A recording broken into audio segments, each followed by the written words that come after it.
tutaramenya ikintu na kimwe kuri Yesu, hari ikintu cyari mu mitima yacu twaramukunda. Kumukorera n'umuriro kandi atabintu byinshi cyane uramenya kuri Bibiri ivyo ivyita urukundo. Imana utiyumvira igihembo na kimwe, utiyumvira merci y'umuntu n'umwe. Ikibazo si n'abantu, ikibazo ni wewe nyene. Hinduka wewe nyene hejuru ubikemura indani. Urabiza ati uyu muzi nawe uranduye, igiti ntikizosubira kunana. Ubwira uza aho nyene wumvise Imana.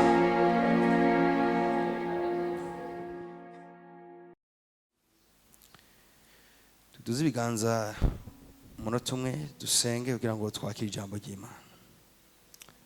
Data mwiza wo kwizigirwa, urakoze ko usoye kutwegeraniza ku birenge byawe kugira ngo tuganirize iby'urukundo rwawe, usoye tuganirize iby'imbabazi zawe, usoye tuganirize iby'ubuntu bwawe. Urakoze ko witeguye kuvugana n'ibwina hacu, natwe turiteguye kukumva. Imitima yacu iranyotewe kandi imitima yacu yiteguye kumva icyo uvugana natwe, mu izina rya Yesu, amen. Nagomba tuganire ijambo ry'Imana ry'uno munsi, ariko igihe nanicaye ngaha mwe yarangarukanye ku majambo Yesu yavuze akomeye cyane. Yavuze ngo umuntu ntatungwa n'umutsima gusa cyane n'umukate gusa. Shengero ry'Imana, nagomba ndaba keze cyane kuba mufise inyota yo kuba mu nzu y'Imana.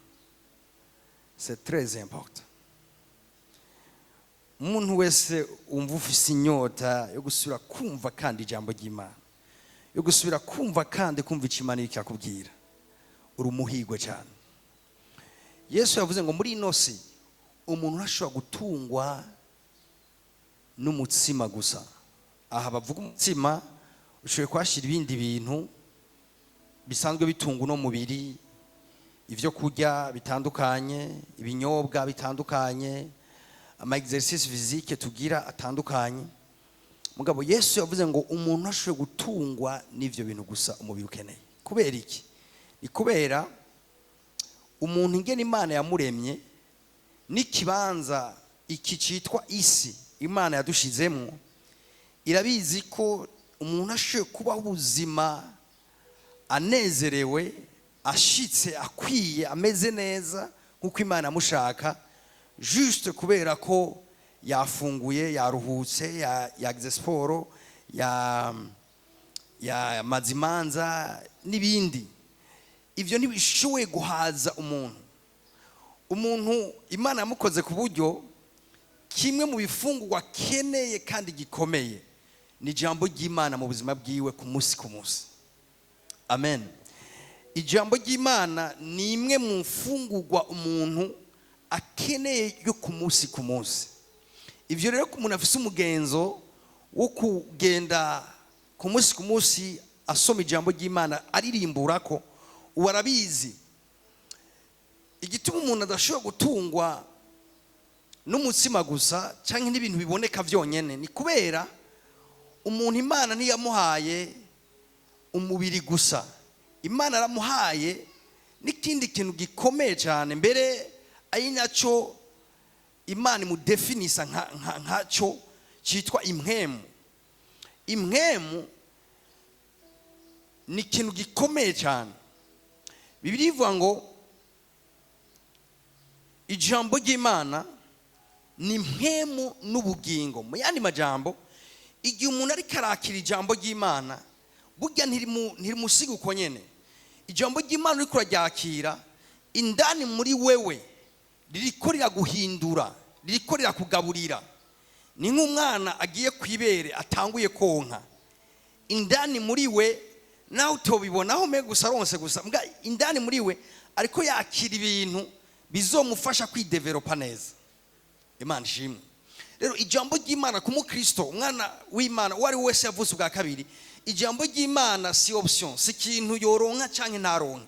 Ijambo ry'Imana ni ikintu abwirizwa kuronka ku munsi ku munsi, ni ifungurwa ya buri munsi kugira ashobore kugira amagara meza y'imwemu. Imana ishimwe. Umuntu urashobora kumubona ko afise amagara meza mu buryo bw'umubiri, kandi navyo nyine bisaba ikiguzi. Birasaba ko aba yubahirije ibintu bimwe bimwe, gufungura neza, kuryama, kuruhuka neza, gukora siporo n'ibindi. Mugabo ivyo byose ubiteranije urashobora gusanga umuntu amuravye gutya akavuga ati uyu muntu afise amagara meza mu buryo bw'umubiri, afise amagara meza. Mu buryo bw'impwemu umuntu nawe rero ashobora kugira amagara meza mu buryo bw'impwemu, canke nawe ukamona ko amagara yiwe aracumbagira mu buryo bw'impwemu. N'igihe ari rero amagara y'umuntu acumbagira mu buryo bw'impwemu, n'igihe umuntu adafungura neza, n'igihe umuntu adafise discipline yo gufungura neza ivy'impwemu kugira ngo ashobore kugira amagara y'impwemu ameze neza. Aho rero ndiko ndavuga gutyo, ndiko ndavuga gufungura neza cyangwa kugira amagara meza y'impwemu, navyo birasaba sacrifice, navyo birasaba ikiguzi. Hari ikiguzi utanga. Utegerezwa kuronka umwanya ku munsi wo gusoma ijambo ry'Imana kugira ngo ijambo ry'Imana rikubake, kugira ijambo ry'Imana rikomeze ukwizera kwawe, kugira ijambo ry'Imana rikwigisha inzira z'Imana. C'est très important. Mugabo kandi utegerezwa kuronka uwundi mwanya ku munsi wo gusenga. Bani Imana, Yesu yavuze ngo nta shami rishobora kwama ritari ku giti. It's impossible. Mu yandi majambo, utoye ishami ryari rifise ubuzima ukarikura ku giti, uragishe mu mwanya mutonyi ushobora kubona rigitotaye. Mugabo uko umwanya ugenda rigenda ripfa, ritakaza ubuzima kubera ryavuye ku giti. Ico giti rero yavuze ni Yesu yari karivuga, avuga ati nta ushobora kwama canke naco mwoshobora gukora mutamfise. Mu yandi majambo, umuntu atari mu bucuti n'Imana, adafise umwanya wo kuba mu bucuti n'Imana, arashobora kutama ivyamwa canke ubuzima bwe butangura gukabirana, amagara yiwe y'impwemu atangura kononekara kubera ko juste arikarava kuri ico giti. Arikarava ni nk'ishami rikuwe ku giti rice ritangura gukabirana no kuma. Rero ibi bintu bibiri vyitwareke ku munsi naho hasenya banje no iheza hanyene. Ibi bintu bibiri vyitwareke ku munsi kugira ubucuti n'umwami kandi bubandanya. Kujya mu gatondo vyuka mukumva ko umubiri wawe ukeneye kunywa icyayi, ukumva ko umubiri wawe ukeneye sport. Hari gihe uvyuka ukumva ko kuvyukura uraremerewe urakeneye sport. Hari gihe uvyuka ukumva ko ntiwaruhutse neza urakwiye kuruhuka. Kandi uko nyene wumva amagara y'impwemu y'umubiri nako ashobora kubangamirwa, niko n'amagara yawe y'impwemu ushobora kumva ko ari karabangamirwa, mugafata ingingo yo gusubira gufungura ku mfungwa z'impwemu kugira amagara yawe y'impwemu asubire gutotara. Nimba muri ko murangiva mumbwire amen. Wibuke imbere yuko uba icyaremwe cy'umubiri uri icyaremwe cy'impwemu. Rero kubw'ivyo kuburi icyaremwe cy'impwemu biragusaba gufungura ifungwa z'impwemu ku munsi kugira amagara yawe mu buryo bw'impwemu agume ameze neza. Rero urashobora kubona umuntu ko mu buryo bw'impwemu afite amagara meza aratotaye, ariko ukaraba undi muntu ukabona ko mu buryo bw'impwemu amagara yiwe ntiyifashe neza. Amen. Mugasora isiroroshe, subira utora umwanya usome ivyanditswe, usome ijambo ry'Imana, ugiyumvire ko, usenge, wumve icyo Imana ivugana nawe muri iryo jambo. Bani Imana, nasanze umuntu naho yoba umunyantege nke gute, mugabo akagira umugenzo wo kugenda yisomera ijambo ry'Imana, aririmbura ko amafata akanya ko gusenga naho ko bagatonyi, uwo muntu agenda atera imbere mu buzima bw'iwe Kristo no mu gutunganira Imana gusumba uwundi muntu womenga yarashitse. Hari abantu biciye mu kumenya ibintu byinshi no kuba mu nzu y'Imana imyaka miremire, asigara ahantu yikomporta nkaho umenga yarashitse, ibintu byose arabizi, n'ibyo bagiye kwigisha navyo nyine ndabizi. Ubu rero vraiment abageze ahantu habi cyane. Mbwa umuntu afise uwo mutima naho yo bavuye kure cyane, naho ubuzima bwiwe bwo babuvuye ahantu habi gose, mbwa akagira discipline yo gutora Bibiliya ijambo ry'Imana, akanirimbura ko ku munsi hamagatora kanya ko gusenga, akirana n'umwami, agasenga ibimugora akavyereka Imana, agasaba Imana inkomezi zo kubirengera. Uwo muntu uzobona ubuzima bwiwe buva mu bwiza bumwe buja mu bundi. Imana ishimwe cyane. Rero ndiko ndavugana nawe kugira ngo wubake discipline spirituelle canke indero canke sinzi ko no yita indero, ntacyo reka ngombe nkoresha iryo jambo nyene, indero canke nkoresha ijambo discipline mu buryo bw'impwemu canke discipline y'impwemu igufasha ingene ushobora gukura spirituellement. Reka ndababwira ikintu kimwe, nta muntu n'umwe akura mu buryo bw'impwemu kubw'igihamana. Mu gukura mu buryo bw'impwemu ni structure ushiraho, ni uburyo wubaka ubuzima bwawe, ni urutonde ushiraho, urutonde rwawe rw'ingene usenga n'ingene urimbura ijambo ry'Imana n'ingene uza mu makoraniro y'abera, bica bidetermine ingene ukura mu buryo bw'impwemu. Amen. Reka ndabivuge n'ukundi kuntu, nta muntu umwe akura mu buryo bw'impwemu juste kubera bw'Imana ati Imana ndagusavye umpe gukura mu buryo bw'impwemu. Siko abantu bakura mu buryo bw'impwemu.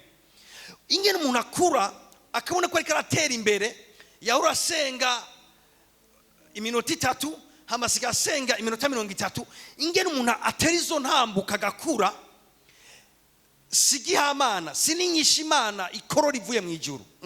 Nagi Imana vyiyumvira gutyo, ni urutonde canke ni discipline canke ni ndero canke n'uburyo umuntu yubaka ingene asenga, ingene arimbura ijambo ry'Imana na discipline ingene aba mu makoraniro y'abera.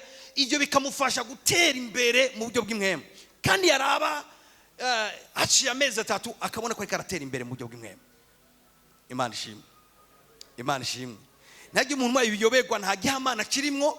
Uwari wese yotera imbere, wova ku rugezo uriko ukaja ku rundi rugezo, wowe undi muntu atandukanye n'uri uno munsi. Mugabo vyose ntazari rimwo, nta gihamana, ni discipline, ni ingene wubaka ubuzima bwawe, hama ugashiraho urutonde wubahiriza wowe nyene, ata wundi mu camanza ari hejuru yawe, wowe nyene ukubahiriza urwo rutonde. Amen. Nko mu vyo wogira, akaruwe mu vyo wogira, icambere irasiye kuvise umwanya wo gusenga ku munsi ku munsi. Amen.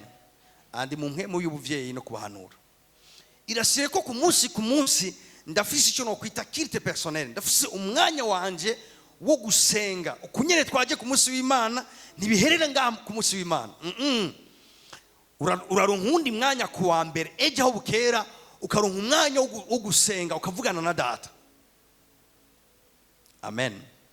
Hanyuma praise God, kandi ngaha ndabahanura yuko kenshi canke vyiza mwotegura umwanya nk'uyu mu gatondo mutarinjira mu ma responsabilité y'ubuzima.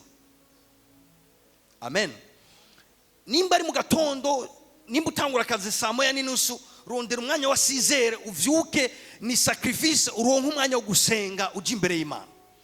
Nimba utangura akazi saa 2 gutyo, mugabo ndabahanura vyiza muronka umwanya mu gatondo wo gusenga, usengera umunsi, utegura umunsi, usengera ibikorwa biri imbere yawe. Abantu muri ko muranyumva neza mumbwire amen. Good. Iki ni ikintu gikomeye cyane, iki kirahambaye gose. Ifoko uva mu nzu wumva ko namaze kwereka Imana umunsi wanje, namaze gushira mu maboko y'Imana umunsi wanje, namaze gusenga. Très important. Icya kabiri, irasiye yuko nimba ari uwo mwanya nyene ugaburamo kubiri wo mu gatondo, irasiye ko arose umwanya wo kurimbura ijambo ry'Imana, gusoma ijambo ry'Imana. Twese tugate gusoma ijambo ry'Imana. Bana man, iri jambo ry'Imana ni ifungurwa y'umukristo adashobora kwirengagiza ngo hanyuma ngo ashobore kubaho. Nikunda ni kintu titegezwa kugumana nawe, n'amategeko y'ubuzima ngendegwako, ni bintu ukeneye mu buzima kugira ngo ushobore kubaho mu buryo bw'impwemu ufite amagara meza. Rero ronka umwanya wo kurimbura ijambo ry'Imana, usome ijambo ry'Imana, usenge. Turimbura ijambo ry'Imana turiko turasenga, tugira mpwemu yera twigishe, kuko birivuga ngo ivyanditswe vyahumetswe n'Imana. Ni mpwemu yera wenyene ashobora kumurikira kubijyanye n'ivyanditswe, hama akakumurikira ukaronka ijambo ryawe ku munsi, ukaronka ijambo ryawe mpwemu yera karavugana nawe kuri uwo munsi. Imana shimwe.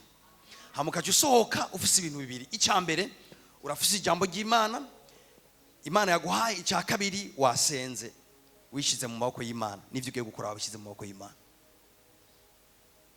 Ariko baranyumva baduza amaboko bagire gutya. Murakoze. Icya gatatu, ahandi ko ndagushiye structure igufasha gukura mu buryo bw'impwemu. Icya gatatu, gira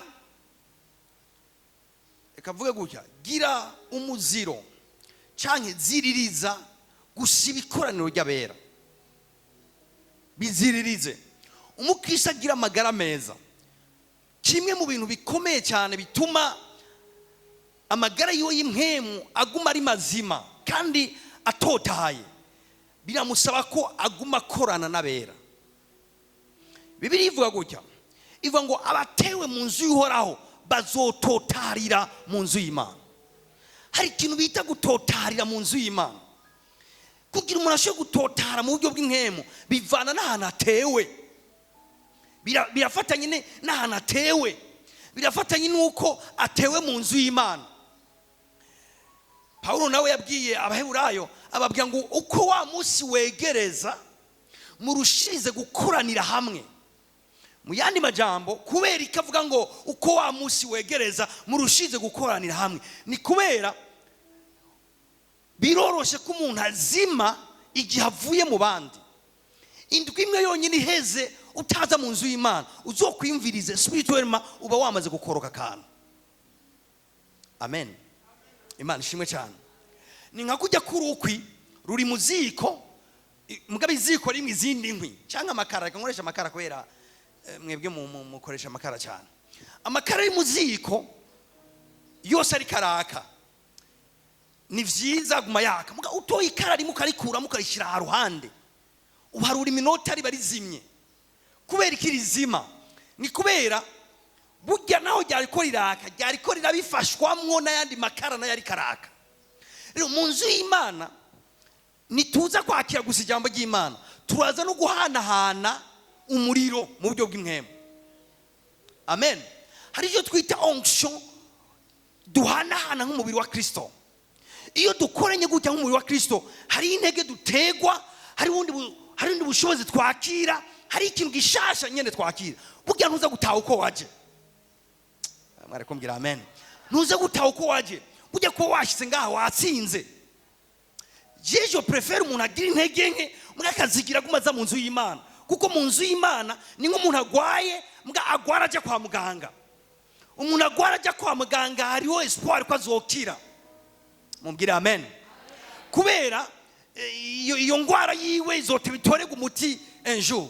Mbwa umuntu agwara hama akajya mu nzu akavunda. Icyo bita kuvunda ni wa muntu agwara hama akajya mu nzu akaryama. Hafatse nakanumva intege nke, nakanumva ntagomba gusenga, nakanumva iby'ijambo ry'Imana bitandyohera, nakanumva umenga nacumuye, nakanumva umenga Imana nikinyemera. Nyumviriza, jimbere y'Imana, subira mu nzu y'Imana. Mu nzu y'Imana niho abanyantege nke bakomererezwa.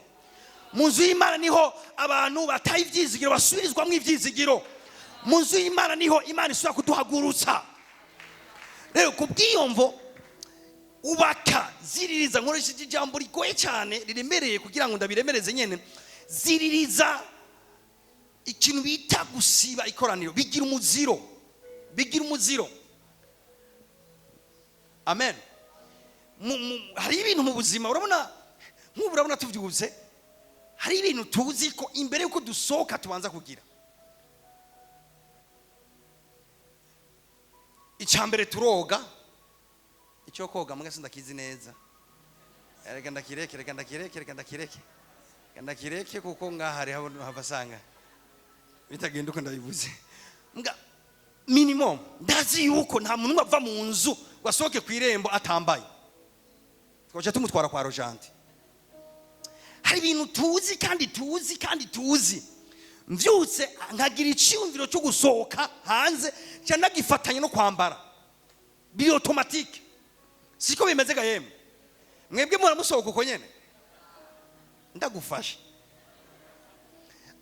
Nimba rero udarusohoka gutyo nyene. Buri Imana bigira umuziro kandi bigira umuziro. Haleluya. Kuvyuka mu gatondo hama ugakora ibindi bintu byose ukibagira gusenga. Urabona hari inyigisho zimbi z'uburozi twakiriye zadukuyemwo. Kera urufise discipline yo kujya musenze, ukagira discipline yo kuvyuka mu ijuru ugasenga, ukagira discipline yo kuvyuka mu gatondo ugasenga. Hamura biheba ngo winjiye mu buntu bw'Imana. Bari Imana sivyo. Nidusenga kubera dufise ubwoba. Nitunasenga kugira amashitani ntadutere mu ijoro. Okay. dusenga kubera ibaze wewe masaha ugiye kumara uryamye ingena ngana utaganiriye n'Imana. Hama mwibuke ko biriva ngo hari n'ivyo Imana iduhera mwitiro, abikunda ibahera mwitiro. Wowe uraryamye nta busabane, ikiresi cyiza, nturyamanye ikirere cyiza, wibaza ko ijuru ryo gukomena iki kintu gute? Ari umwanya wo kuryama, uri Imana ujya mwanya tumera nk'abantu bapfuye, imwemu yacu ishoye kwakira ibintu, ishoye kwakira ama blessings ikuye ku Mana cyangwa nayo ikakira ibindi bintu. Ni umwanya ukomeye cyane. Ibaza uraryamye umeze nk'umuntu wapfuye, imwemu yawe ntuziyi, nawe ntuziyuri. Muri uwo mwanya nyene Imana ishoye gukomena ibintu bikomeye. Mugabo bivana n'ikirere waryamyemwo, bivana atmosfere waryamyemwo. Imana ishimwe. Haleluya. Niki gituma biriva ngo ni waraka izuba ntirikirengo kiratse kugira ntuze kuryamana iryo shavu ryawe, uhavuga uburyamye mu kirere kimeze nabi. Impanuro zanje mureko murazakira. Ubaka discipline ya gutyo. Bibaye ngombwa vyuka mu ijoro usenge, bidashoboye kuvyuka mu ijoro usenge, vyuka mu gicugu mu gatondo kakare usenge. Nga ubaka ubuzima bwo gusenga. Ibi bizoguha kubona ko ugenda utera imbere mu buzima bwa Kristo. Nta majirimo, nta majirimo. Ntabiyumvira ngo ni ibintu bizogukorokira gutyo, nta maji n'imirimo. Kandi ikindi naco Imana nuwavugira ngo uzosenga juste uvuga ati Imana ngira neza umpe cemera nka bonke danko, cyangwa cye nsenga amasaha 10 danko, cyangwa cye mbu Kristo akomeye ameze neza agenda nko gushaka. N'urugendo twese tufata urugendo, n'urugendo ugiranira n'umwami buhoro buhoro urugendo. Wifashe utabigize bona ko wakoze ikosa, akariko karakomeye. Amen. Umuntu afite discipline ikomeye, iyo atakoze iciyo discipline yiwe ivuga, arumva ko nawe nyene nacumuye ku ngingo yanje, nacumuye ku byo nibwirije. Amen. Hama agasubira agafata izindi ngingo canke akivyura nyene, akivyura kugira asubire kugira neza. Je numva nigishi gishengero kweli. Mumbwira amena. Umwami wacu biriva ngo yazinduka kare mu gicugu, akaduga umusozi, akaronka ikibanza, agasenga.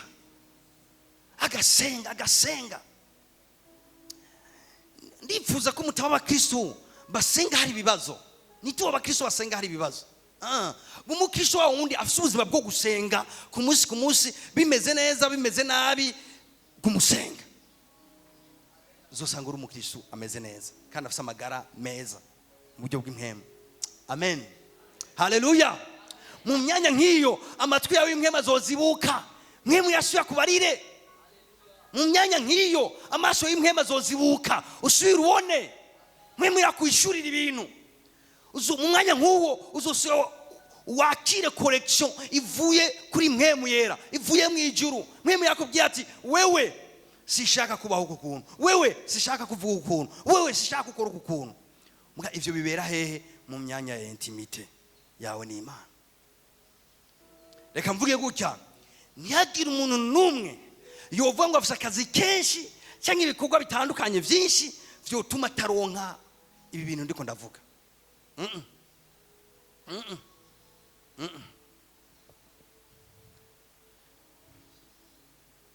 Yesu ashimwe cyane. Abantu banyumvise bavuge amen. Okay, abona bavyumvise bagiye kubikora muvuge amen.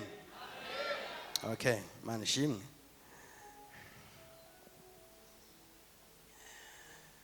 Tugarukere ku gikorwa cy'ubuntu. Twese tuvuga ati igikorwa cy'ubuntu. Duswe tuvuga tuti igikorwa cy'ubuntu. Cyane tuti igikorwa cy'ubuntu. Tuko turaganira ku iteme twise igikorwa cy'ubuntu.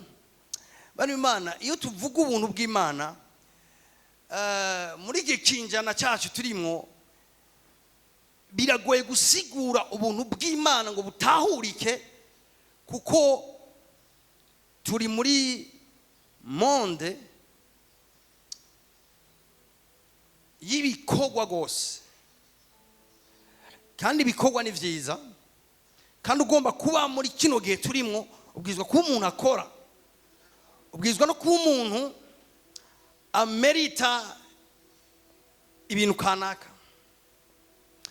Mugabo iyo tuvuga ko Imana rimwe na rimwe igira ubuntu abantu bayo, hoho turarengera ivya merite, turarengera ibintu bereye, tukinjira ahantu Imana igusunikiye kubera ubuntu bwayo. Amen. Turinjira kuri vya bintu birengeye ivyo wewe wabwirizwa kuronka kubera icyo wakoze, nga tukinjira ahantu ivyo rose ari ubuntu bw'Imana butumye bironka. Mu yandi majambo ubirose juste kubera faveur y'Imana. Amen. Aho rero niho ndiko ndavugira, ndi umuntu akunda ibikorwa, ndavuga n'ibikorwa, ndashima nuko abakristo b'abantu bakora kandi bakora cyane. Mbere ufise iduka ukwiye kudandaza gusumbya abandi bose muhereranye. Kandi akavuga neza. Iyo twigisha ubuntu bw'Imana hari igihe abantu baca bumva umenga tuko tubigisha ubunebwe. No. Uri umunyeshuri ukwiye kubosa, ugasubira bosa, ugasubira bosa, gushikaho bakwita. Urabona amazina uno musi babita gute abantu biga cyane? Syllabus. Okay. Sinzi ko ari ryo zina rigezweho. Gushika bakwita syllabus. Uzinywe. Gushika bavuga ati wewe vraiment uri syllabus. Amen. Uri umudandaza, udandaze ama principe yo kudandaza, uyige hanyuma ukore cyane, wugurure kare, ugarutevye. Amen. Kiretse umunsi w'ikoraniro, ahandi hose ugurure kare kandi uheze utevye. Inyuma y'abandi gushika bazokwita ati vraiment we barayagutumye, wewe uri barayagutumye. Ukore kabisa, usubire ukore kandi ukore. Nimba ufise ahantu kana gukora, ukone excellence yindi, umushefu wazovuga ati vraiment naho no kwitoraguza mu bakozi mfise nakarimo. Niko munanyumva? Aha ngomba kukwereka ko ndiko ndavuga ubuntu bw'Imana, sinshaka kugira umunebwire umuntu avuga ati yo pastor yanyigishije ubuntu bw'Imana sha abikunda ibahera mu itiro, reka njyame ntawo bizi. Nyumviriza, sibyo ndiko ndavuga. Kora cyane, gira iki. Mugabo nk'abakristo nitwibagire ko dufise Imana, kandi Imana ishoboye kutudodesha.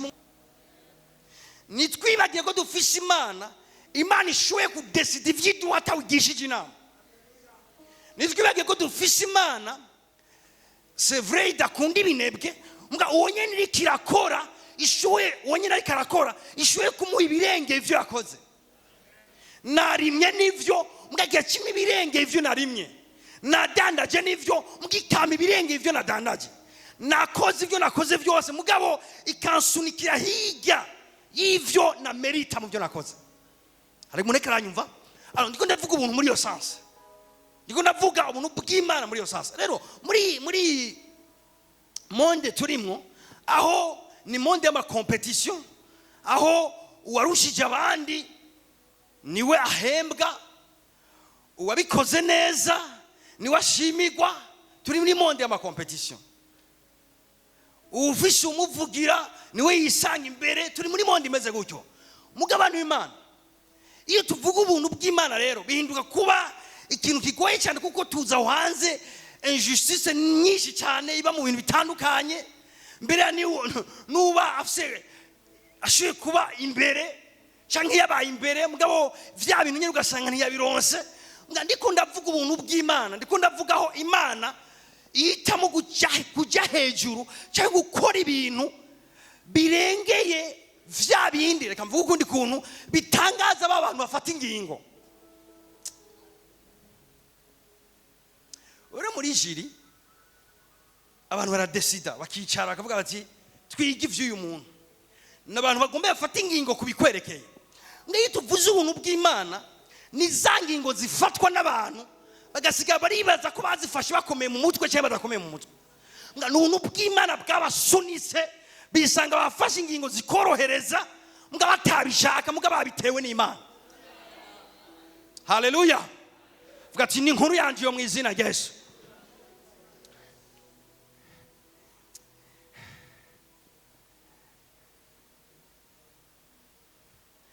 Bivuga ngo ubwami bw'Imana tubwakire nk'abana bato. Amen. Ivy'Imana bisaba umuntu avyakira nk'umwana muto. Umwana muto araryoshe, umwana muto nta makarikire. Umwana muto numubwira ngo urumva ngo kutakoze ibintu ntuza kujya. Ivyo bibwira umwana amaze gukura, amaze gutahura responsibility. Ngo umwana ataratahura responsibility nta bindi umubwira, azi ko ari uwo ngaho, azi ko vyose abiherega ubuntu kuba ari uwo ngaho. Ngo umwana amaze gukura kimwe byo atangura kumwigisha responsibility. Gati ni wakora iki ndaza kuguha iki, ni wakora iki ndaza kugira gutya, nutakora iki ndaza kuguhana. Amen. Now, numusigo mvuge aspect y'ubuntu muri umwanya muto tonyisigaranye. Ivuga ngo twababariwe kubw'ubuntu bw'Imana. Yes. Twababariwe kubw'ubuntu bw'Imana.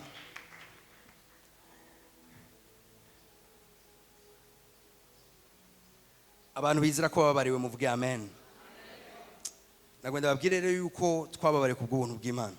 Tujane hariya mu Efeso 2 mere ngaha 2 ku murongo 8. Ubuntu nibwo bwabakijije kubwo kwizera. Navyo nyene ntivyavuye kuri mwebwe, ni ingabire y'Imana. Ntivyavuye kubikogwa kugira ngo hoye kugira uwirarira. Muri umurongo ndakuramwe ibintu bikomeye nka bitatu. Icambere avuze ngo ubuntu nibwo bwabakijije. Harimo ikintu kimwe gikomeye bavuze cyitwa ubuntu cyangwa ubuntu bw'Imana. Icya kabiri nagakiza bavuze ngo nibwo bwabakijije. Icya gatatu bavuze ni ukwizera, ko bavuze ngo umuntu nibwo bwabakije kubwo kwizera. Ubuntu bitubwiye ngo nibwo bwadukijije. Mugabo bwadukijije kubera iki? Bitubwiye ngo nibwo bwadukijije kubwo kwizera. Mu yandi majambo ubuntu nibushoboye gukiza bwonyene. Ubuntu kugira bugukize ubwongera ko ikindi kintu. Icyo ubwongera ko kwizera. Ko birivuze ngo ubuntu nibwo bwabakijije kubwo kwizera. Mu yandi majambo ubuntu kugira buguhe icyo butekeyemo hari ikindi kintu nawe bushirako urizera. Alors birivuze ngo ubuntu nibwo bwabakijije kubwo kwizera. Ndakunda akarongo gakwikira ngo navyo nyene ntivyavuye kuri mwebwe. Mu yandi majambo ni navyo nyene kugakiza nikavuye kuri mwebwe. Ngo ni iki? Ntivyavuye kuri mwebwe, ntivyavuye kubikogwa, ni ingabire y'Imana. Akantu gakomeye cyane nishimye ngaha. Ntivyavuye kuri mwebwe, ni ingabire y'Imana. Twese tubate agakiza ni ingabire y'Imana. Twese tubate agakiza ni ingabire y'Imana. Alors bavuze ngo ingabire y'Imana ndagomba kuvyukuri dutahurana. Haleluya. Muri iki cigwa hari ikintu ngiye hari gutahura ngiye gushira hano muri niyo shengero, kandi nzira ko mwemwe azomfasha nshobore kugushiraho. Iyo tuvuze ubuntu bw'Imana, bamwe bigisha ubuntu bw'Imana bakaja kuri extreme cyangwa bakarenza urugero ku buryo havuga ati kubera ubuntu bw'Imana nta na kimwe subira gukora, ubuntu bw'Imana burampagije, vyose ndabiri kubw'ubuntu. Inyigisho siyo. Abandi havuga ati oya aho hantu siho, abo bantu bigisha ubuntu bw'Imana bakaja kuri extreme gutyo sivyo. Ungagacha bavuga bati twigisha ubuntu bw'Imana mugabo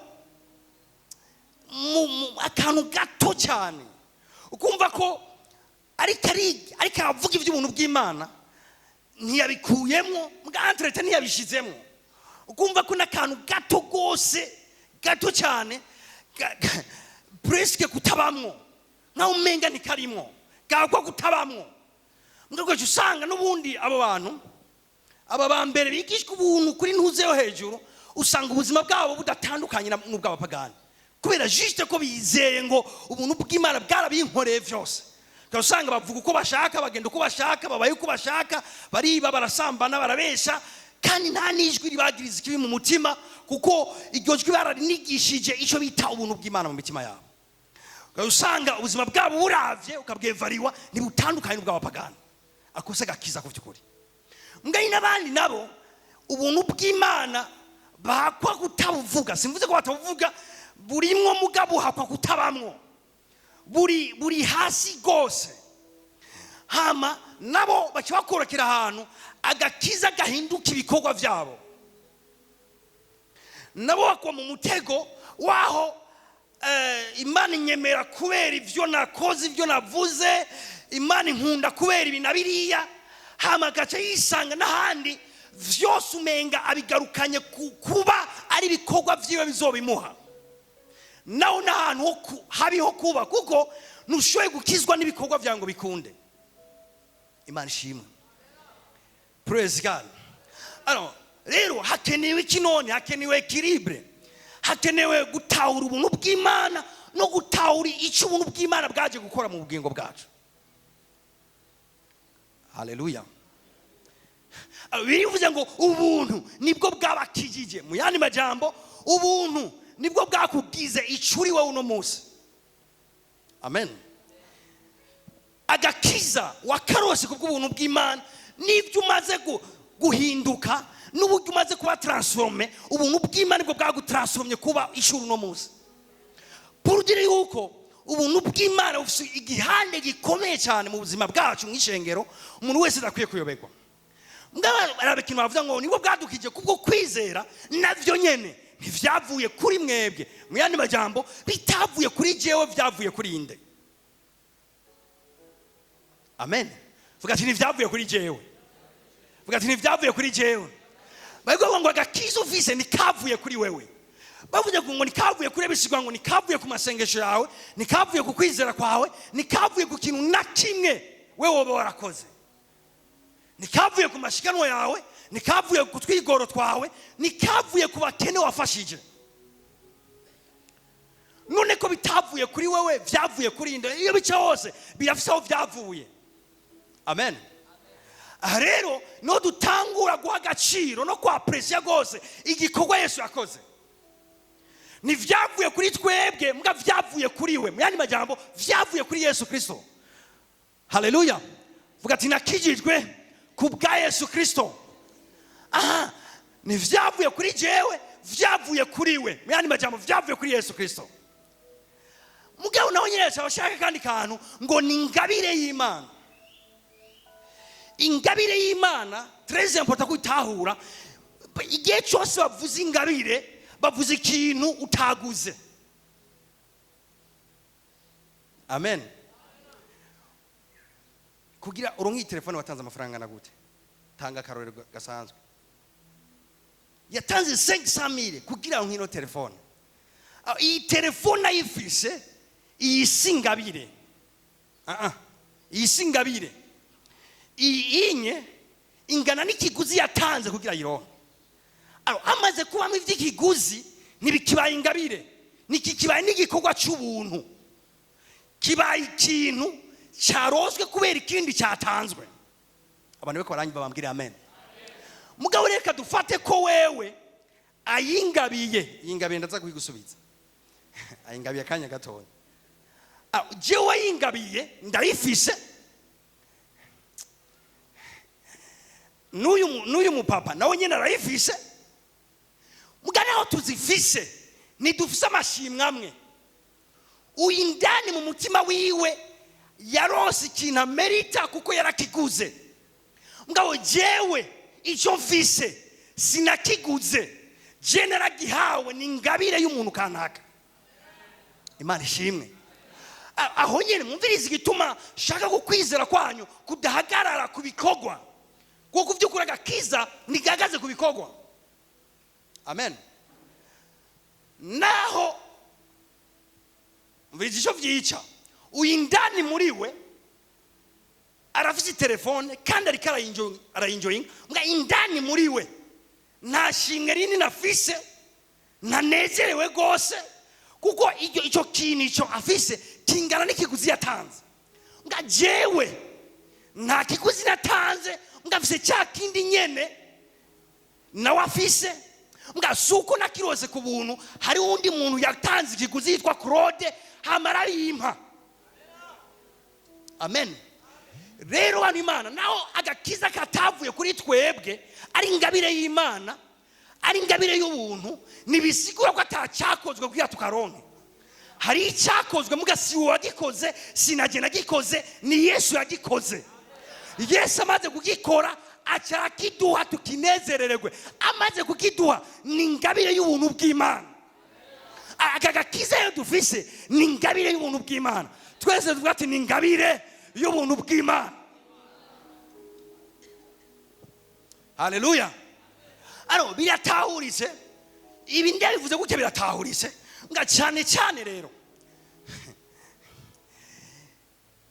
iyo tuvuze ubuntu bw'Imana nivyo Yesu yakoze, hama abiduha kubw'urukundo rwiwe. Nga Bibiliya ivuga ngo uwahariwe vyinshi ni wagira urukundo rwishi.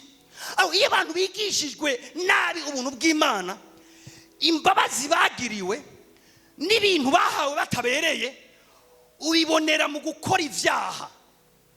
Babigishwe n'abuntu bw'Imana. Iyo bigishwe n'abuntu bw'Imana hakugira urukundo rwishi kubera bagiriwe ubuntu, ahubwo n'urukundo ruke bari bafise rutera ruhera. Amen. Mbwa umuntu yigishwe neza ubuntu bw'Imana akabutahura nk'uko Imana yashaka ko tubitahura, kubwakira no kubwishurirwa bimutuma yubaha Imana davantage. Amen. Vuga ati nakijijwe kubw'ubuntu bw'Imana, nababariwe kubw'ubuntu bw'Imana. Tujane mu Baroma igice 3:24. Bose bakoze ivyaha, bose bakoze ivyaha ntibashikira ubwiza bw'Imana, batsindanishirizwa n'ubuntu bwayo. Oh haleluya. Vuga ati ubuntu bw'Imana, semera cyane ubuntu bw'Imana nibwo bwatsindanishirije. Aha avuze ngo batsindanishirizwa n'ubuntu bw'Imana. Babandi ubuntu bw'Imana bahakwa kubukuramwo, bobo ntibatsindanishirizwa n'ubuntu bw'Imana, batsindanishirizwa n'ibikorwa byabo. Ahagaze imbere y'Imana ikintu yumveho kwirata n'ivyiwe bikorwa.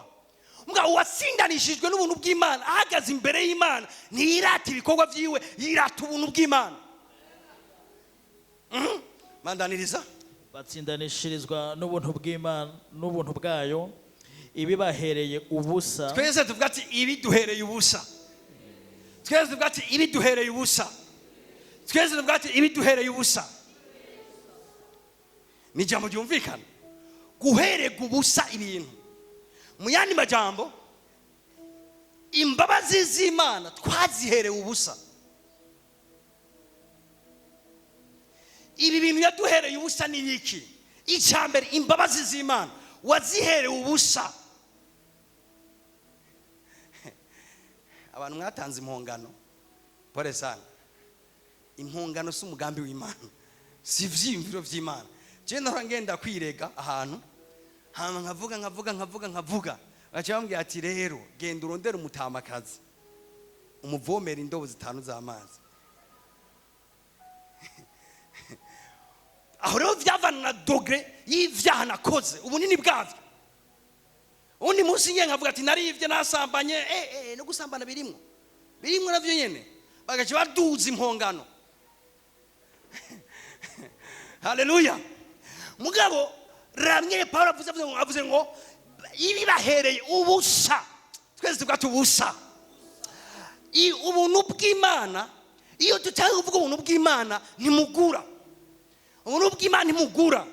Imana ntibiguha kubera icyo wakoze cyangwa icyo watanze. Imana ibiguha kubera ubuntu bwayo. Mu yandi majambo ibiguhera ubusa. Twese tuvuga ati nabiherewe ubusa. Agakiza twagaherewe ubusa, twari babi. Imbabazi z'Imana twaziherewe ubusa, twari babi. je ndiyumvira iyi Imana ivuga ati icyaha cyose wakoze urakirihira.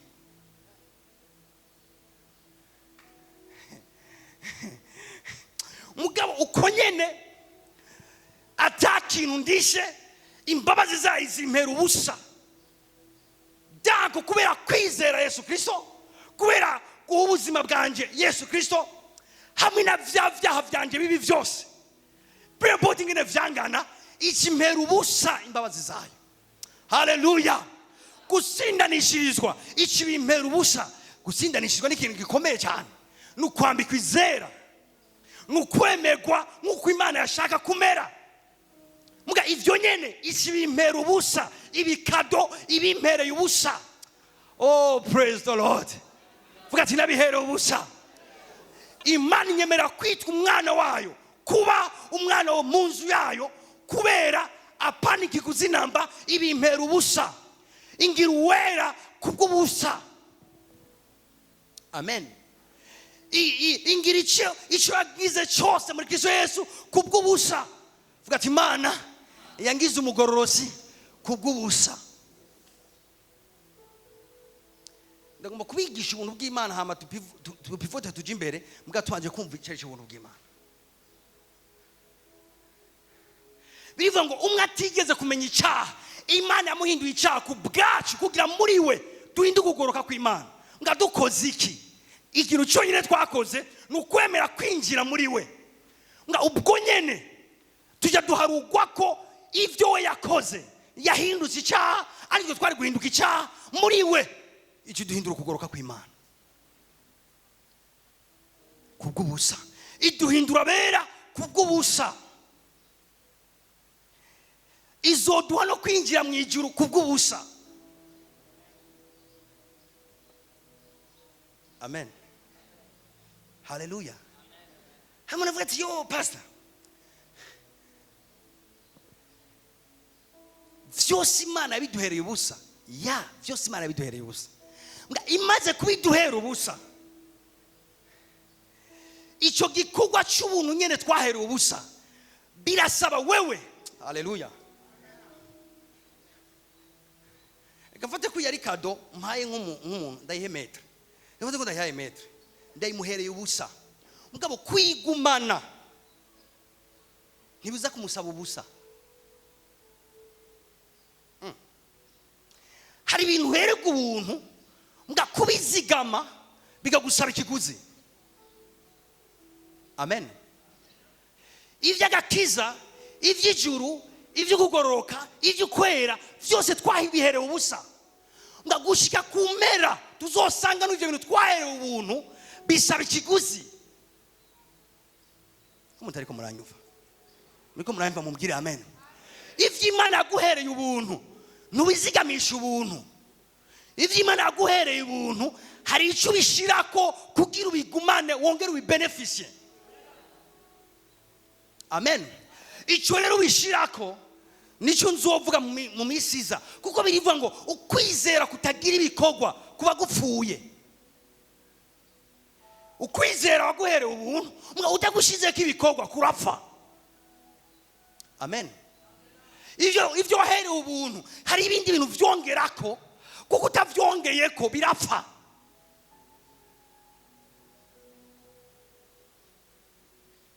Amen. Nkunda muhaye nka Pamela nkamereza nk'ibiro 10 vy'inyama, nkabimuha nk'ubuntu. Ibiro 10 vy'inyama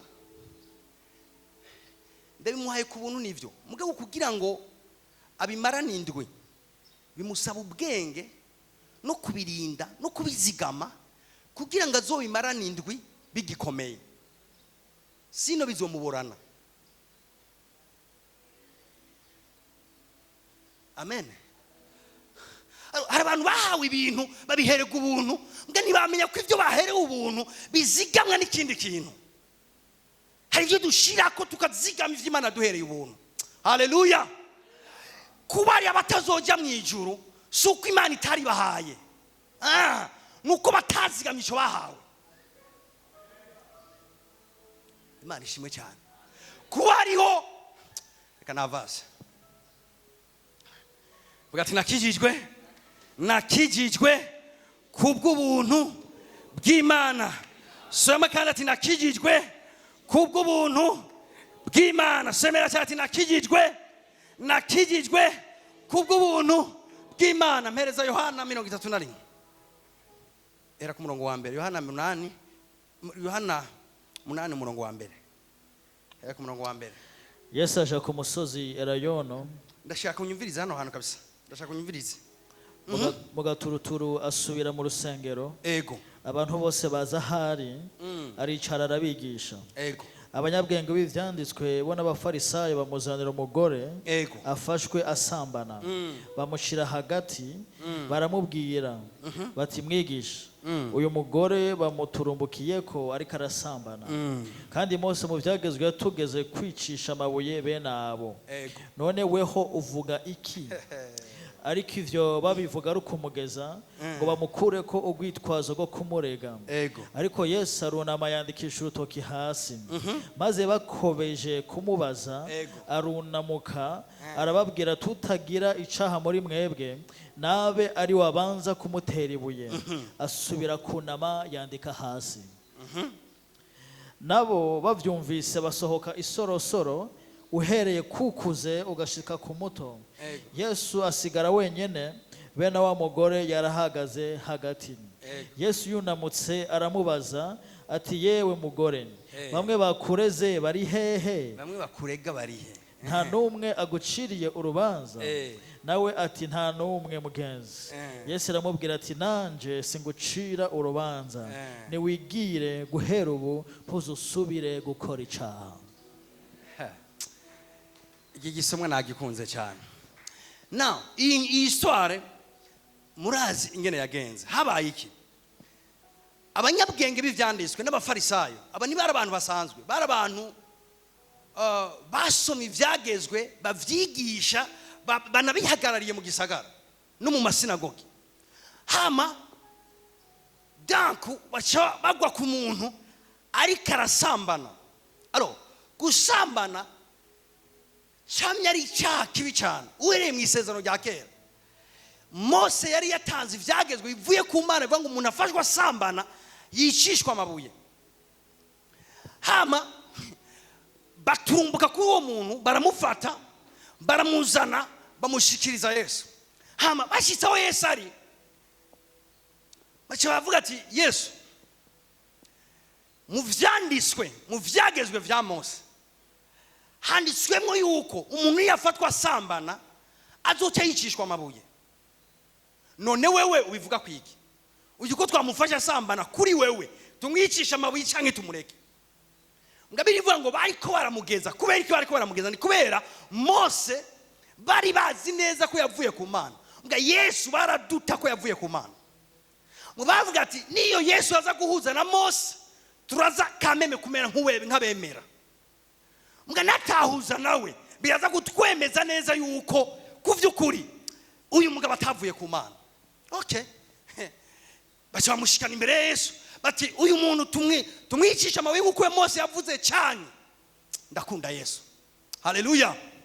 Nga imbere yuko mbandanya nagwe mbaye kubwire ko ubuntu bw'Imana burafatanye gose nico Yesu akuvugako. Eka mbere aho ndahareke. Ikosa abantu bakoze ndabagiriza ikosa ritonye. Ikosa ndabagiriza nukwiyumvira kumutwara kuri Yesu. Kuko Yesu sumucamanza. Yesu niyaje gucimanza. Yesu yazanywe no gukiza bari mu isi. Muyandi majambo cyamuzanye kwari gukiza uwo muntu nyine ameze gutyo. Niyari yaje guhana no kwica. Okay. Bacha bakora ikosa bariyumvira ngo reka tugende kwimvira ico Yesu amuvugako. Bari bamushikanye Yesu acamubaza ati Yesu none wowe uvuga iki kuri umudamu? Tumwice canke tumureke? Yesu ngo acarunama yandika hasi. Hamaye kunama biva ngo baguma bamubwira ati vuga ico vyimvirako, vuga ico vyimvirako. Yunamutse acababwira ngo reka ndababwira ico ndavyimvirako. Muri mwebwe nimba hari udakora icyaha nabari watangura gutora ibuye ari mutere.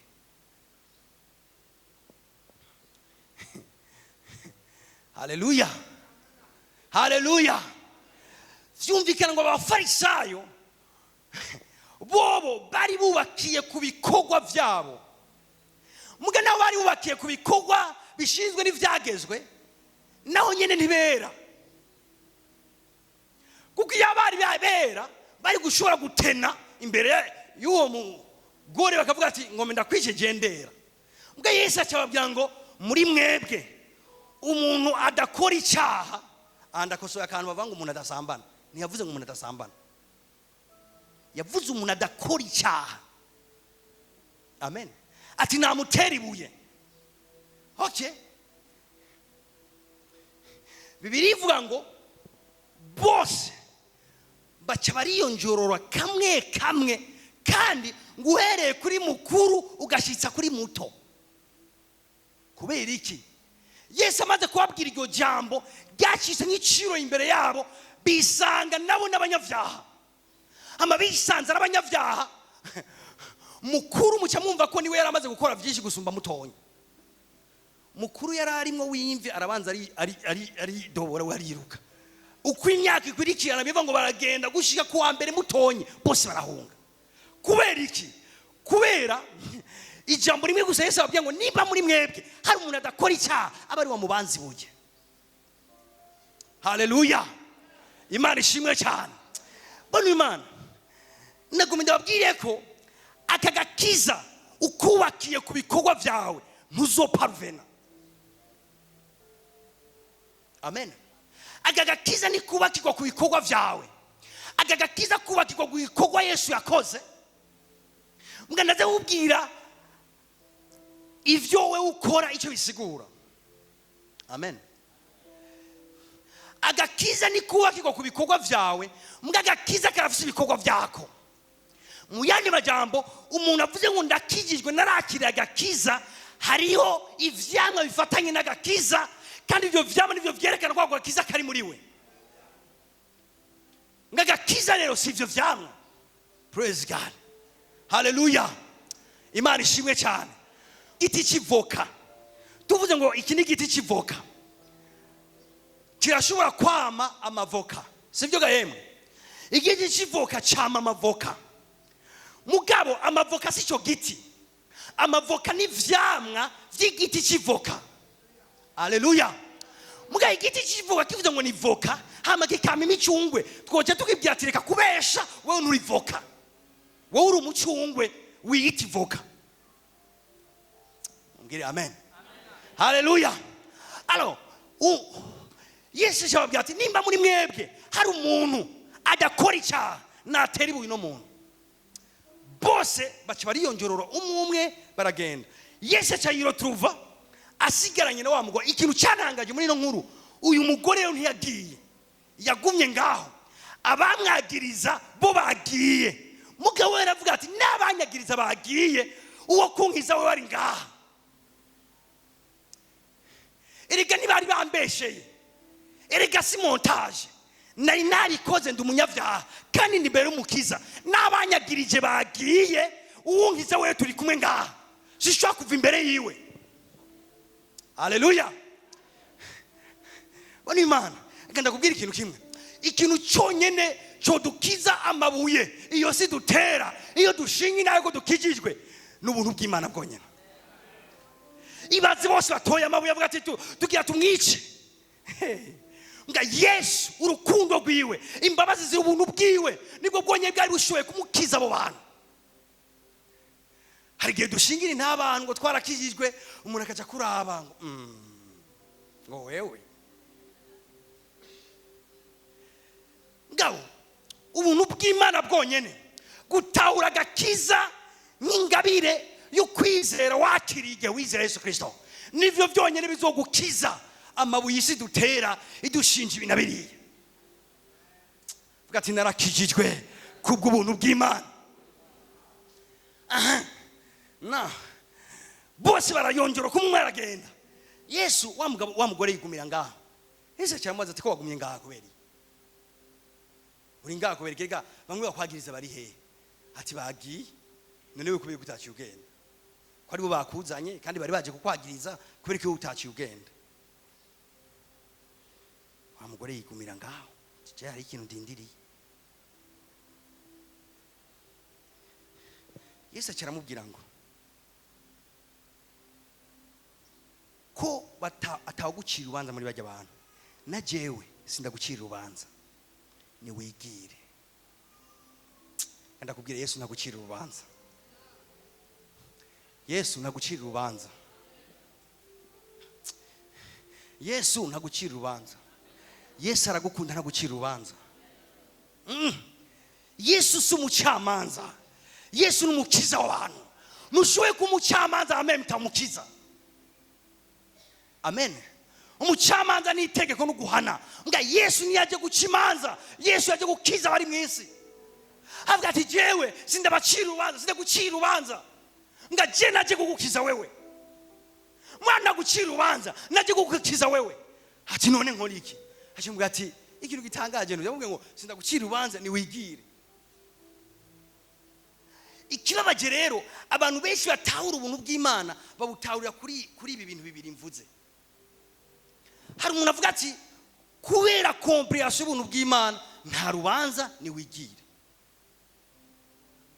Aho buvuze ubuntu bw'Imana budaheze. Amen. Ari waburahera. Yesu amubwira ati nukuri sindagucira urubanza. Wasambanye n'ivyo muga sindagucira urubanza. Mugabo ni wigire. Anza murindire. Aha rero bose bagarukira. Nta rubanza muri Kristo Yesu ni wigire. Nibirahera ibi. Aha disikuru ntirahera. Amen. Yesu avuga ati wasambanye n'ivyo bagufashe sina montage. Nga sindagucira urubanza kandi nabarugucira nabo nyene nibari bakwiye kurugucira kuko nabo nyene nabanyavyaha. Ati none nibiki? Ati nati sindarugucira none ngira iki? Ni wigire hanyuma. Yesu achashia kikindi kintu. Somera ngaha. Guhera ubu ntuzusubire gukora icyaha. Guhera ugihagaze imbere yanjye nta rubanza ndaguciriye, ndakubabariye, nta n'ikiguzi ndagusavye. Nga uhereye ubu ni wigire ntuzusubire gukora ibisa gutya. Amen. Iyo ubuntu bw'Imana bwigishwa niyigishwe ngo uhereye ubu nuze wongere gukora ivyo, n'ubuntu bw'Imana budashitse. Iyo umutima w'Imana wigishwa abantu bakabwiga urukundo rw'Imana, muga ntibabwirwe ngo umaze guharirwa ivyo wakoze niwongere gukora ivyo. Nibinyoma n'abanyonyezi n'abaescro ariko avuga igikwa cy'umusara. Bivuga ngo ngujye umwagazi w'intama w'Imana yaje gukura icyaha cy'abari mwisi. Muyani majambo igikorwa ciwe nigigarukira gusa kutugirira imbabazi, nigigarukira gusa kuduharira, nigigarukira gusa kutubwira ngo nta rubanza ndabaciriye. Kira nabanda ikatubwira ngo uhereye none nuze wongere gukora ivyo wahora ukora. Ushoboye kuza kuri Yesu uri umumara ya ruhebwa akwakirana urukundo rwishi kandi nagucira urubanza araguharira akagugira umwana wiwe. Muga ahejeje kugira ivyo akubwira ngo genda hagarika ivyo wahora ukora. Amen. Nta vyaha bibi vyinshi wakoze vyotuma Yesu atakwakira. Nta bubi, nta bantu benshi wishe, nta nzoya wishe zotuma Yesu atakwakira. Urukundo rwe n'ubuntu bwiwe burasumba ivyo bintu. Muriko muranyumva neza. Nta bunyonyezi wakoze, nta busambanyi wakoze, nta bibintu ntazi ngene vyitwa wowe warakoze vyotuma Yesu yakwirukana. Yavuze ngo sinzokwigira mpinda abampungirako, sinzokwigira mpinda abaza kuri jewe. Muyandi majambo mu rukundo rwiwe afise capacité yo kwakira umuntu wese pempo tubibwiwe. Akamwakirana urukundo, atamukondanye, atamufashe nabi, akamuharira, hamaje kumubarira, akamuha instruction. Ivuga ngo genda ntuze wongere gukora ivyo. haleluya, imana ishimwe cyane. Vuga ati kwihana. Bona imana kwihana ni ikintu gikomeye cyane. Burya kwihana kugaruka kuri Yesu, kuza kuri Yesu, askevele brahatovayi. Urabona hari umuntu akorera imana mu nyuma agasubira inyuma akabivamwo. Ushaka kuba uri muri rikoraniro, nagomenda kubwira ngo nawe ahevye imana yo iracyakurindiriye, irakurindiriye, ikeneye kukwakira. Garuka, subira uyikorere, subira uyubahe, subira ugendane nayo. Yesu arakurindiranye igishika cyinshi cyane. Amen.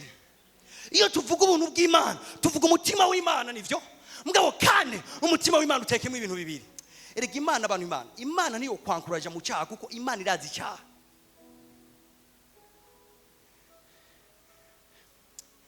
Icyaha ni kibi cyane. Imana irakizi, irazi n'ibyo cyakoreye umuntu. Amateka y'icyaha arazwi, muze muyabaze Adamu. Haleluya. Amateka y'icyaha arazwi. Mumbwire umuntu yihaye icyaha arabaho. Biva ngo ingero y'icyaha n'urupfu. Ni principe iraho nyene. Mbwa ndakunda Imana. Biva ngo ingabire y'Imana n'ubugingo budashira bubonerwa muri Kristo Yesu. Ngabona Imana. Umuntu wese afashe inzira yo kumbaramaza mu cyaha, inzira y'umwijima, afashe inzira y'urupfu izomushikana ku rupfu rwuzuye.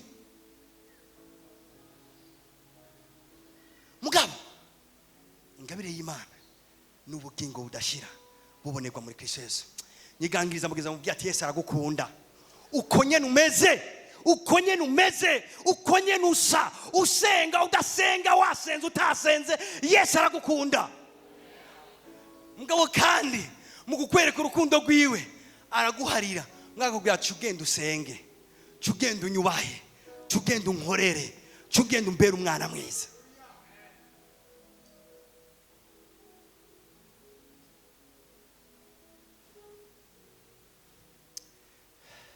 Urabona ari ibigongwe bye, hari imbabazi z'isonde. Isonde sishatse kuvuga, shatse kuvuga gusondeka za pirate.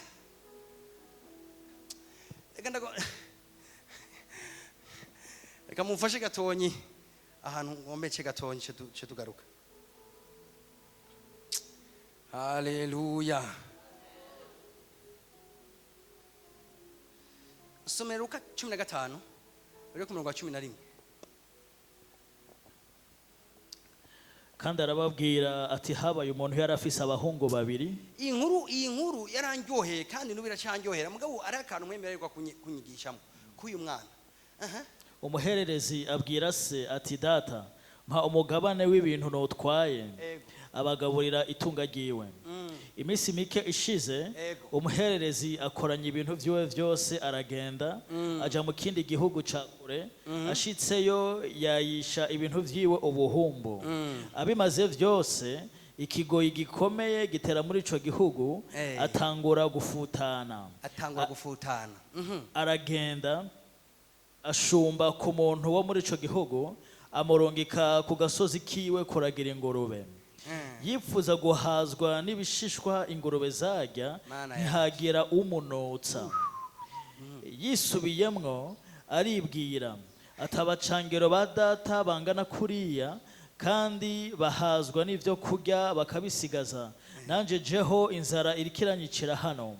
Mve hasi nje kwa data mubwire nti data, nacumuye kuyo mu ijuru no mu maso yawe, singikwiye kwitwa umwana wawe. Fuma ungira umucangero wawe. Ava hasi aja kwa se. Se amubonye kiri kure amutera akagongwe. Shaka wigereze ngaho. Haleluya. Iyi sware murayizi. Bona Imana kari niyumvira ngo uyu mwana yarihanye neza. Ngaje nasanze n'umwana atihanye. Ndanyigangije gato ibyimviro byanyu. Uyu mwana yibutse profi yari afise kwasa. Biva ngo yisubiyemwo aribuka kwase, inzara imaze kumukandamiza. urumva umwana yaragiye arasonza atangura kurya ibishishwa by'ingurube, umwana aramererwa nabi. Mugabo niyumvira ati bivanye n'ingene nakunda papa, nakunda abo tuvuka, sibyo yiyumviriye. Inzara, indya, ati muhira abashumba barajya bagasigaza, nta rukundo rurimwo, ariko yiyumvira ibyo azoronka kwase. Muhira abashumba ba data barajya bagasigaza, ingombe ngende ndamusabe fume mbu mushumba, mu yandi majambo ndonka ivyonja, ndeke kwicirwa n'ibishishwa by'ingurube ngaha. Mwumva ari kwihana? Yakandamijwe bihagije, hama acha yumvira ati reka nsubireyo kugira ndonke ivyo mbuze ngaha. Abantu b'Imana, uku niko abantu iki gicapu ndakigiranije n'abantu. Umuntu yavuye ku Mana. Iyo umuntu avuye ku Mana, gufutana vyovyo birakurikira, ubishaka utabishaka. Uvuye ku Mana urafutana spirituellement, urafutana physiquement, urafutana mu buryo bwose. Umuryango wawe urafutana, abana bawe barafutana, ivyo ukora birafutana, kubera Imana niyo soko rivomerera ivyacu. Uyu mwana gufutana kwiwe sibindi, yidekonekse n'isoko, yidekonekse na se, yavanye n'umuryango, asubira inyuma. Ndabwira umuntu muri kiro kibanza yobera asubira inyuma, sindakuzi, sinzi n'ivyo wahoze ukora, sinzi naho wahoze uri, nga ugaruke ku Mana. Ndakwinginga kubw'imbabazi z'Imana, ugaruke ku mwami wacu. Bivuga ngo arafutana, aramera nabi. Bani Imana, urabona ibintu bituma abantu bava ku Mana ni byinshi. Hari igihe umuntu aronka akazi keza, agahembwa amafaranga menshi, akaba umuntu akomeye, influence ikaduga, hama gaca yumva umenga arasumbya ishengero, arasumbya abakoraniro, arasumbya ibintu byo kuzaravyuka asenga, akumva umenga abaye umunyabwenge, aratanguye kwikakisha. Akimva ngo mbe nk'ibi bintu byo kuza turavuga mu ndimi byavuye. Dayeri kuza ndavuga ibintu numva amafaranga arakakisha nani. Umuntu akumva kumenga ubu rero arabaye umunyabwenge. Ubu rero umenga arabaye umunyabwenge. Ubu rero umenga arabaye kari yahora ari kijuju, ubu rero umenga arakanguse. Si gukanguka n'ubupfu. Ntabwo mbe ngo bijya bintu ngo mbe muracagira vya bindi. Muracyatakaza wa mwanya muja gusenga. Ugusenga nyine ko kwamuhaye ivyo bintu nyene. Niko kwatunya bicari no munsi. Muguma ngo muracyatakaza umwanya mugenda ngo n'ubu muracyagenda ngo gatatu mundi. Unarinzi ko watabakizwa kigira ibintu nk'ivyo. Uwo yahoze ari umuntu nyene abirimo cyane. Nga kubera iki? Yabaye inkuno mwana yaka aronka umugabane wiwe. Hamarose umugabane wiwe acaragenda arawaya. Araryoherwa, araburegwa, aramera uko ameze hiyo. Hama ageze ku akadabwira Imana, bitebe bitebuke, arafutana pe. Yesu yavuze ngo nta shami rishobora kwama ritari ku giti. It's impossible. Bitebe bitebuke, uruzuba ruzokwaka, azomere gukuntu. Bitebe bitebuke, arika ahantu habi. Ngabo uyu mwana ni nk'umuntu yoba yavuye ku Mana, yarafise amaromorke agahenuka, yarafise itunga, amakonta akaba vide, ibintu bikamera ukuntu, hama gacemba ati muga kameme, Yesu kera yarantunze, Yesu kera yarampa amahoro, Yesu kera. Yumviriza abantu Imana. Praise God. Imana ishimwe. Kunda Imana, ukorera Imana, urondera Imana, kandi urondera Imana. Ndiko mvuga Imana ishoboye kuguha ibintu byinshi muri kumwe, mbwa yacu wigera ushira umutima kuri ivyo bintu Imana agwaye. Rondera Imana nyene, rondera Imana. Yacu rondera amahoro y'Imana, yacu rondera itunga ry'Imana, yacu rondera ibintu, rondera Imana. Uyu mwana gusubira mu rugo se wiwe ntiyabimenye. Yamwakiriye nk'umuntu yihanye, ora ari umuntu aje kwisikroka. Asubiye gutotara uyu mwana, ndamubona vuba yasubiye mu kindi gisagara. Ubu yosubira gutunga agasubira ku mwandi mafaranga, erega kuweyo n'ibishishwa by'ingurube nivyo bimukuyeyo. Arabya ati nawe ni iraso ya buri munsi kwe, ibishishwa by'ingurube. Niyihanye isi iramurambiye. Vuga ati nshaka Imana, vuga ati nshaka Imana, vuga ati nkunda Yesu, vuga ati nshaka Yesu. Haleluya. Iyo uhuye na Yesu apana n'ivyo atanga, iyo uhuye nawe kwisanga mu bugaragwa uzogumana nawe, nawe kena uzogumana nawe, nawe tunga uzogumana nawe.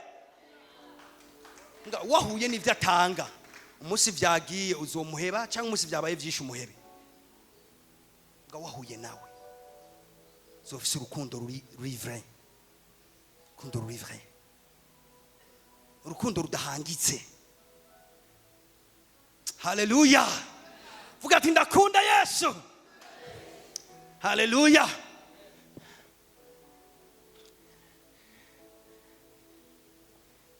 Ukunda Yesu hari ibintu utazokora, si nuzobikoreshwa no kubaha ivyagezwe cyangwa kutavyubaha.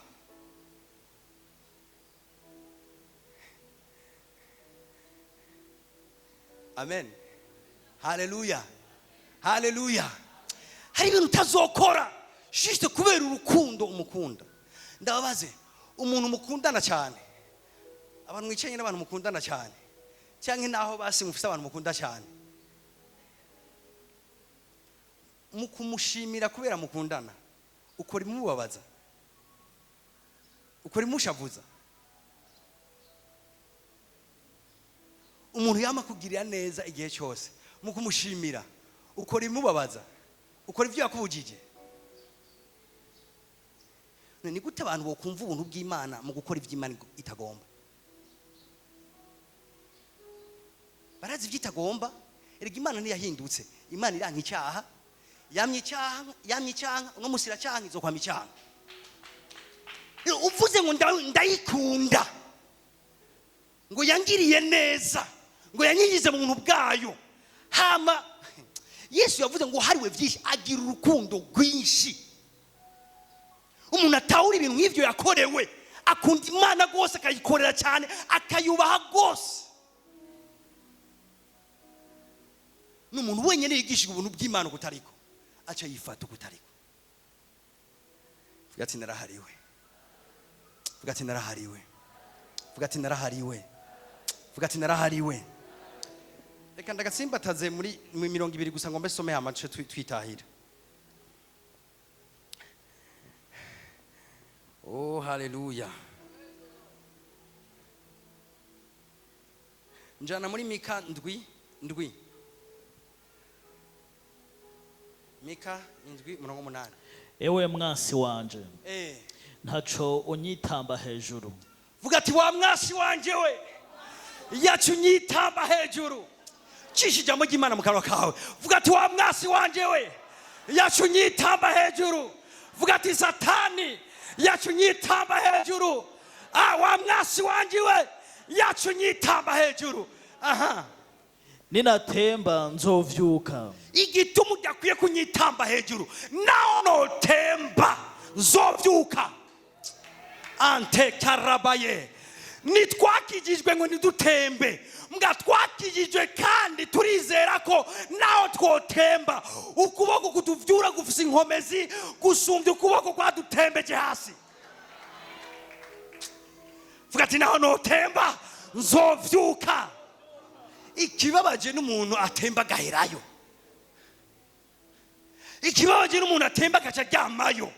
Uyu Mika yavuze ngo ewe wa mwasi wanje we, yacu nyitamba hejuru, naho notemba. Wewe wibaza ko ukuboko kw'Imana kuri munsi yuko kuboko gutsindagiriye hasi? Ukuboko kw'Imana kurakomeye cyane, kugushoye kukuvyura hano ari hose, kukaguhagarika ku birenge vyawe. Naho notemba zovyuka. Vuga ati nzovyuka. Raba ahantu watembera, vuga ati nzovyuka. Raba handi nyene watembera, vuga ati nzovyuka. Raba ya business yawe watembera, vuga ati nzovyuka. Raba gwaruka rwawe rwatembera, vuga ati nzovyuka. Raba vya bintu byose vy'Imana, vuga ati nzovyuka.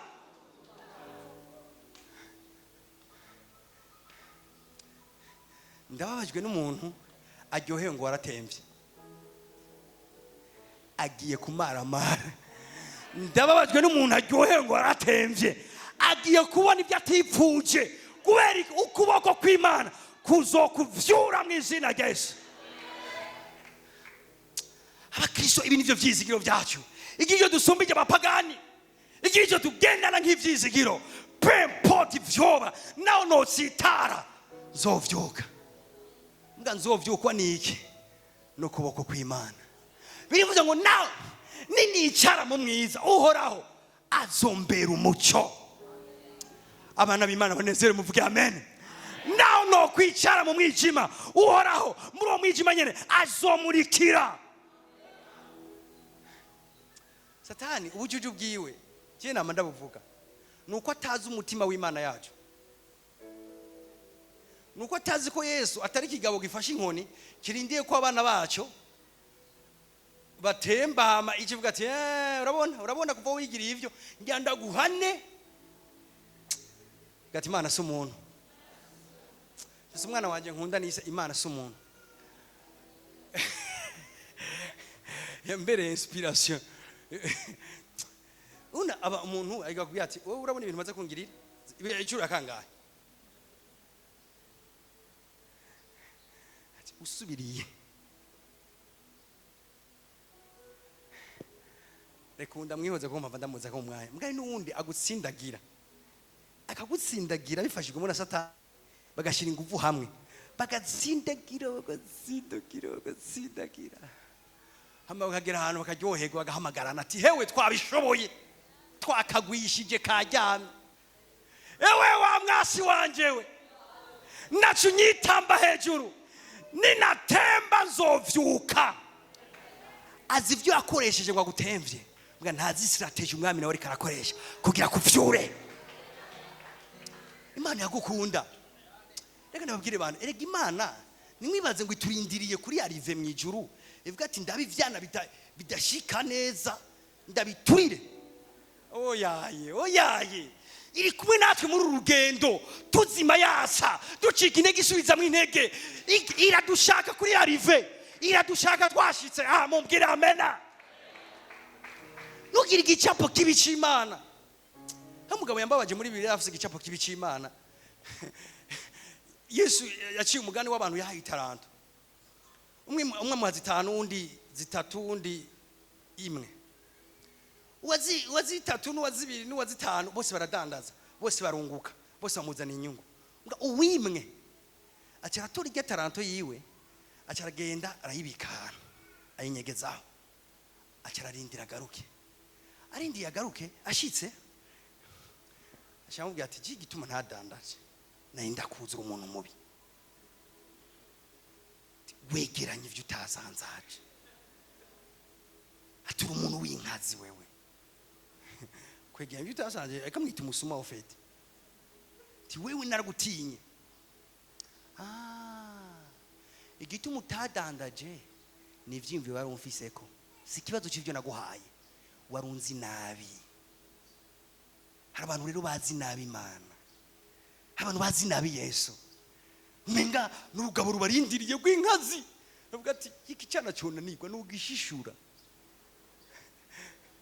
Professeur babi batwigishije bagaduha examen, ivuga ati harimo amakode muri iyi examen, ati nibaheza ati udaza gukwiza 25 kuri 50 arajya igiti inkoni tukakora examen inkoni ariko yishira ahantu. Avuga ati ubireke gusa ubireke binanirwe ndakwera igenda bishishura. Yesu Imana si umuntu. Imana imeze gutyo wari Imana. Iri ngaho ku munsi irakuvyura, wacitse intege wabivuyemwo, wumva kajwe kakongorera subira uvyuke, subira uhaguruke, ikaguherekeza ikakurungikira abantu b'Imana jusqu'à la fin. Vuga ati amfashe.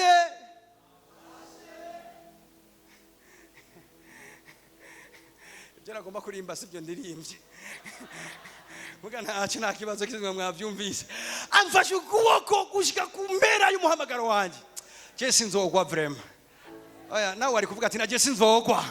Umukunzi wanje arashindikije, ajanye nanje, ashize ku mugongo wiwe, umunezero wiwe nuko shika amahoro. era ngene yabwiye ngo mw'abantu beza nimwinjiye mu munezero wa shobuja. Kiretse gusa mufise ivyiyumviro bibi, sino uwungutse zitanu uwungutse zibiri yavuze ati essentiel nuko mutari mufise nabi mu vyiyumviro vyanyu, mwagiye gukora. Nimwinjire mu munezero wa shobuja. Yesu ni mwiza. Haleluya.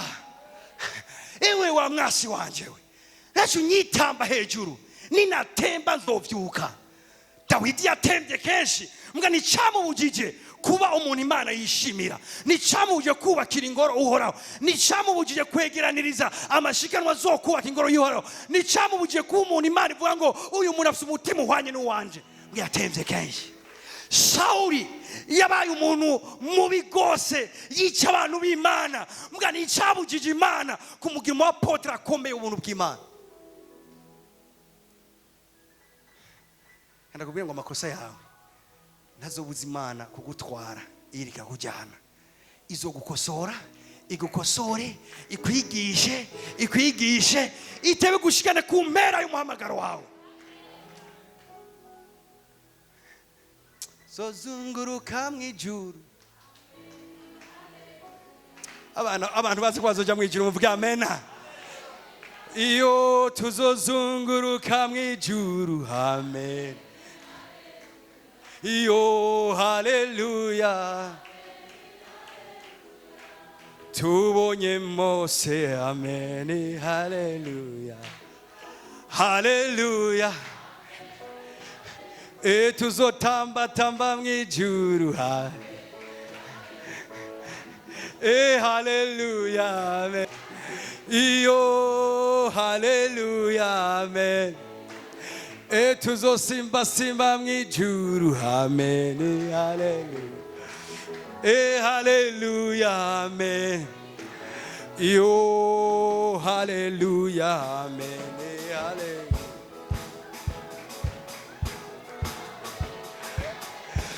Muvyaguruke twatura ivyizigiro vyacu.